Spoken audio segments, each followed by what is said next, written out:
الحمد للہ وحدہ والصلاة والسلام علی من لا نبی بعد اما بعد السلام علیکم ورحمۃ اللہ وبرکاتہ۔ الحمدللہ اللہ سبحانہ و تعالیٰ نے ہمارے نبی محمد مصطفیٰ محمد رسول اللہ صلی اللہ علیہ وسلم کو اس دنیا میں لا کر آخری نبی بنا کر، خاتم النبی بنا کر، خاتم الرسول بنا کر بھیجا، اور ہم سب کو تا قیامت تک ان کی اطاعت اور ان کی اتباع کرنے کے لیے حکم دیا، جسے 1442 سال ہو چکے ہیں، اور ہم اس ماہ محرم الحرام میں سن ہجری 1443 میں داخل ہو چکے ہیں۔ گئے ہفتے ہم نے ایک پروگرام شیخ صاحب کا جو ہوا وہ نام تھا ہجری ماہ و سال کی اہمیت، یعنی ہجری سال اور اس کے مہینوں کی اہمیت۔ اور آج ہم سن ہجری 1443 میں داخل ہونے کے بعد حضرت الشیخ ہمارے خطیب و چہید مقرر شمیم احمد خلیل حفظہ اللہ نے ایک اور عنوان ہمیں پیش کیا، جس کا نام ہے ماہ محرم کی عظمت بدعات کے گھیرے میں۔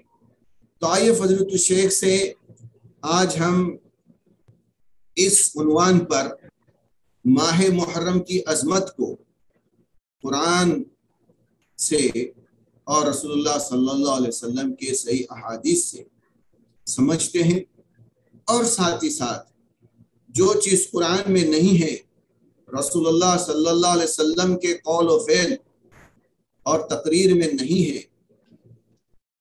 جسے بہت دنوں کے بعد، مہینوں کے بعد یا سالوں کے بعد گھڑا گیا، جسے ہم بدعت کہتے ہیں، وہ کیا ہے، ہم شیخ محترم سے آج سمجھتے ہیں اور اپنے آپ کو قرآن اور صحیح احادیث کی طرف لوٹاتے ہیں، رسول اللہ صلی اللہ علیہ وسلم کی طرف لوٹاتے ہیں، اور انشاءاللہ اپنی زندگی کو گزارتے ہیں۔ تفضل شیخ۔ السلام علیکم ورحمۃ اللہ وبرکاتہ۔ ان الحمد للہ نحمده ونستعینه ونستغفره ونعوذ بالله من شرور انفسنا ومن سيئات اعمالنا، من يهده الله فلا مضل له ومن يضلل فلا هادي له، واشهد ان لا اله الا الله وحده لا شريك له، واشهد ان محمدا عبده ورسوله. اما بعد، فان خير الحديث كتاب الله، وخير الهدي هدي محمد صلى الله عليه وسلم، وشر الأمور محدثاتها، وكل محدثة بدعة، وكل بدعة ضلالة، وكل ضلالة في النار. أعوذ بالله السميع العليم من الشيطان الرجيم، من همزه ونفخه ونفثه. إن عدة الشهور عند الله 12 شهرا في كتاب الله يوم خلق السماوات والأرض منها 4 حرم ذلك الدين القيم فلا تظلموا فيهن أنفسكم وقاتلوا المشركين كافة كما يقاتلونكم كافة واعلموا أن الله مع المتقين.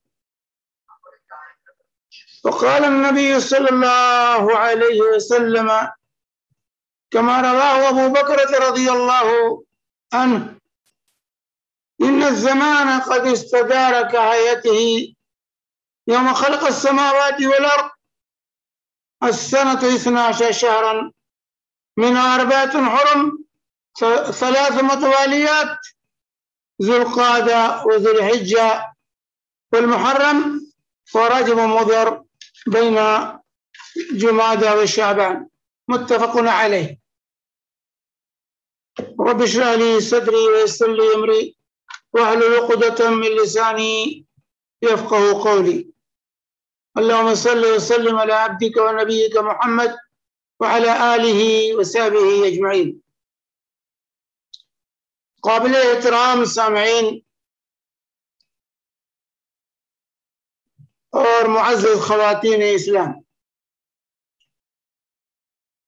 آج کا موضوع آپ نے سماعت فرما لیا ہے کہ ماہ محرم کی عظمت بدعات کے گھیرے میں ہم اور آپ اس حقیقت کو اچھی طرح جانتے ہیں کہ اسلامی سال نو کا آغاز ماہ محرم سے ہوتا ہے۔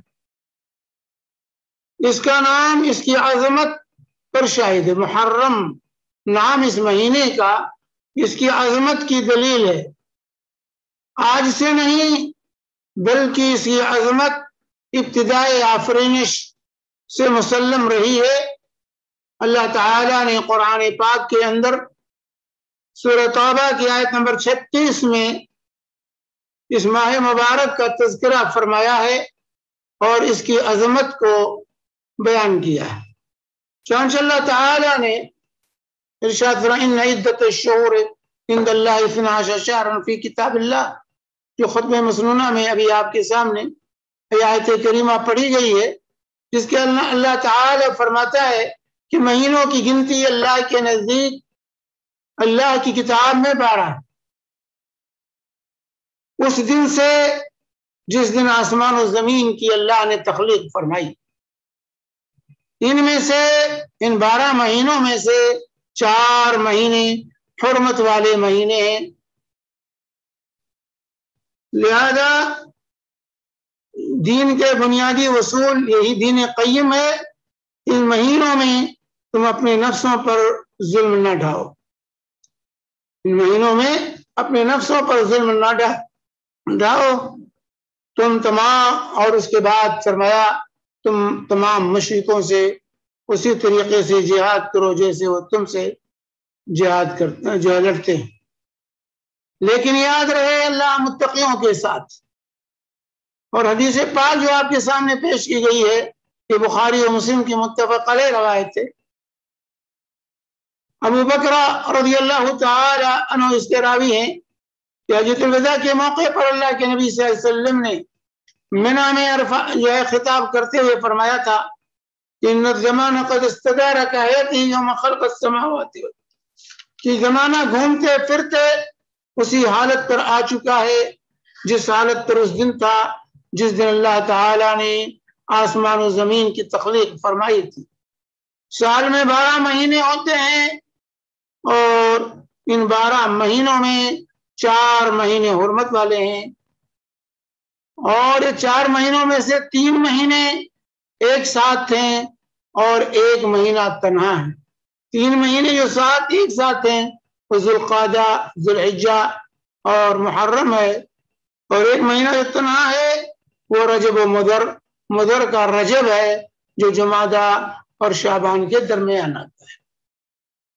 تو اس طریقے سے آیت اور حدیث سے اس مہینے کی عظمت، ماہ محرم کی اور اشہر حرم کی عظمت دوبالا ہوتی ہے کہ اللہ تعالیٰ نے ان مہینوں کو خصوصیت عطا فرمائی ہے سال کے 12 مہینوں میں، اور آج سے نہیں بلکہ ابتدائے آفرینش سے، ابتدائے جس دن آسمان و زمین کی اللہ نے تخلیق فرمائی اسی دن سے اللہ تبارک و تعالیٰ نے ان مہینوں کی حرمت کو جو ہے مقرر فرمایا، اور پھر اس آخری شریعت کے ذریعے اللہ تبارک و تعالیٰ نے ان مہینوں کی حرمت کو دوبالا کیا۔ اسلامی سال کا آغاز اسی ماہ محرم سے ہوتا ہے، اور اس کی عظمت کے پیش نظر ہی اس کو محرم کہا جاتا ہے۔ محرم کہنے کا تقاضا یہ ہے کہ یہ حرمت کا مہینہ ہے، یہ عظمت کا مہینہ ہے، اس کا احترام لازم ہے۔ حتیٰ کہ مشرکین عرب بھی دور جاہلیت میں ان مہینوں کی، ماہ محرم کی عظمت کا اہتمام کرتے تھے، اور ان مہینوں میں جنگ و جدال کو ناجائز سمجھتے تھے، اس سے دور رہنے کی کوشش کرتے تھے۔ گرچہ ان کی یہاں گمراہیاں تھیں کہ وہ مہینوں کا نام بدل دیا کرتے تھے، لیکن بہرحال ان مہینوں کی گنتی سال میں وہ پوری کرتے تھے اور ان کی عظمت کے وہ قائل تھے۔ جنگ و جدال کو ناجائز ان مہینوں میں سمجھتے تھے۔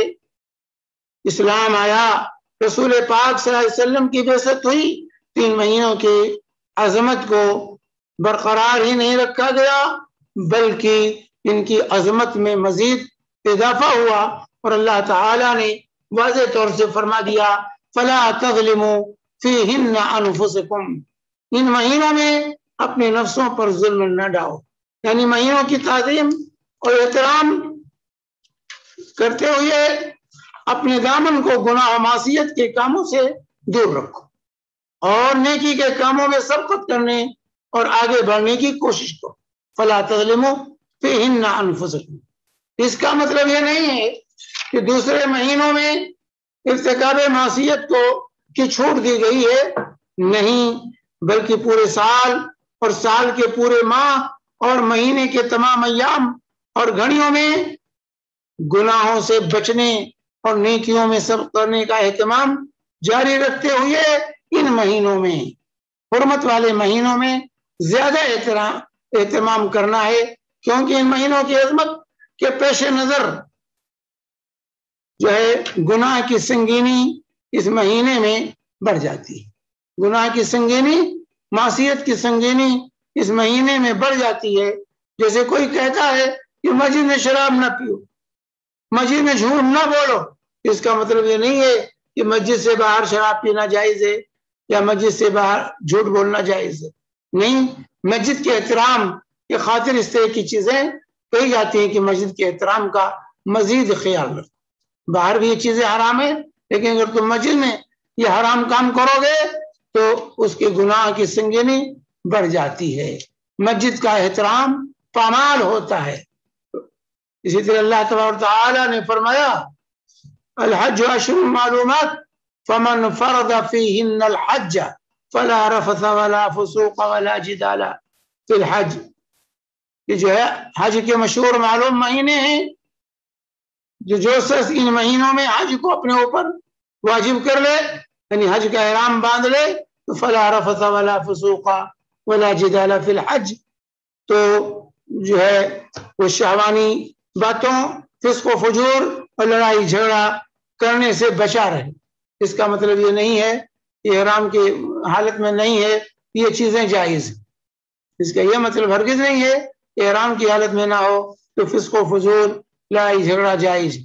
تو اسی طریقے سے یہاں کہا فلا تظلموا فیہن انفسکم، ان مہینوں میں اپنی نفسوں پر ظلم نہ ڈھاؤ، ان مہینوں کی حرمت کو پامال نہ کرو، اس میں گناہ سے، معصیت کے کاموں سے زیادہ بچنے کی کوشش کرو، نیکیوں میں سبقت کرنے اور آگے بڑھنے کی کوشش کرو، ان مہینوں کی حرمت کا خیال رکھو۔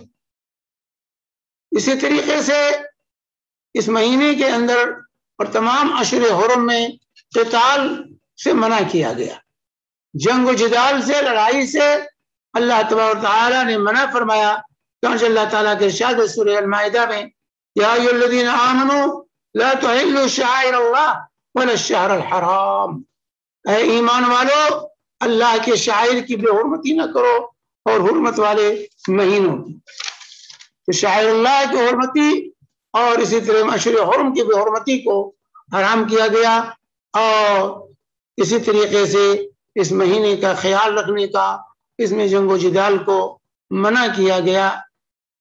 حرمت والے مہینوں میں کی حرمت برقرار رکھتے ہوئے قتال مت کرو، یہ مطلب ہے اس آیت کریمہ کا۔ نیز اللہ تعالیٰ نے فرمایا الشہر الحرام بالشہر الحرام والحرمات قصاص فمن اعتدى علیکم فاعتدوا علیہ بمثل ما اعتدى علیکم، یہ سورہ البقرہ کی آیت ہے 194۔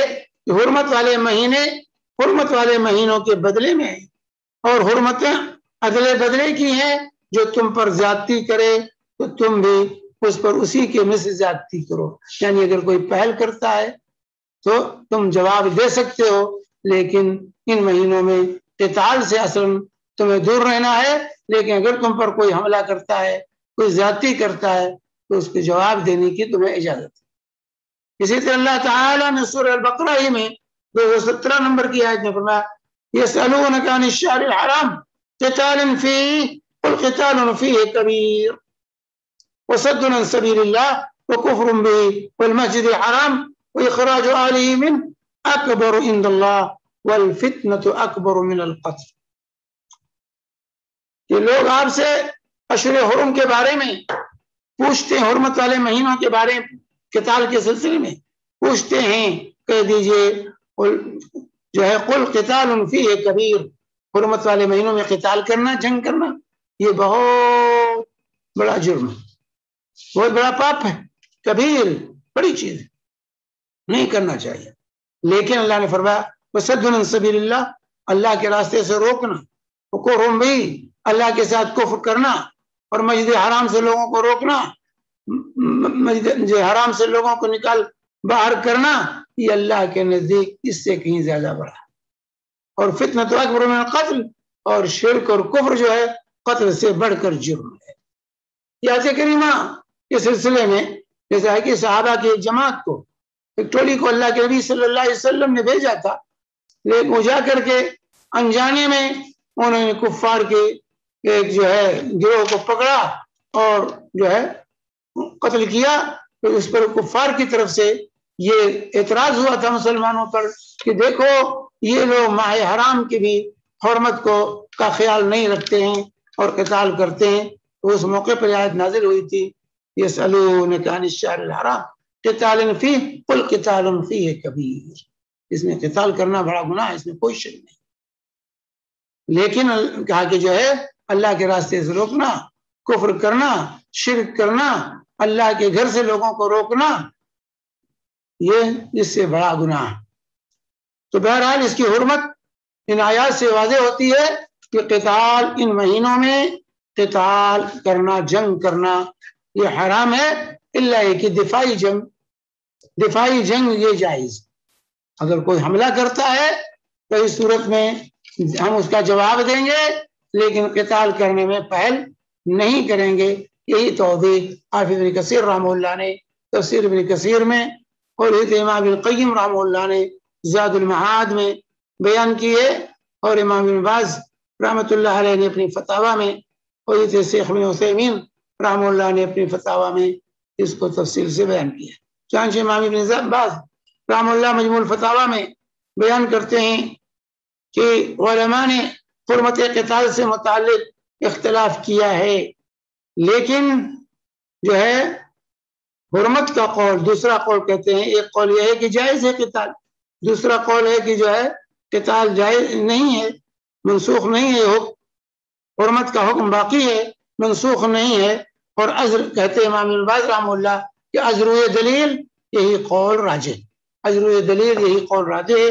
اور یہ بات امام ابن عثیمین رحمہ اللہ نے فرمائی کہ راجح قول یہ ہے کہ ان مہینوں میں قتال جائز نہیں ہے، الا کہ دفاع میں ہو، پہل کفار کی طرف سے ہو تو جواب دیں گے، ورنہ قتال جائز نہیں ہے۔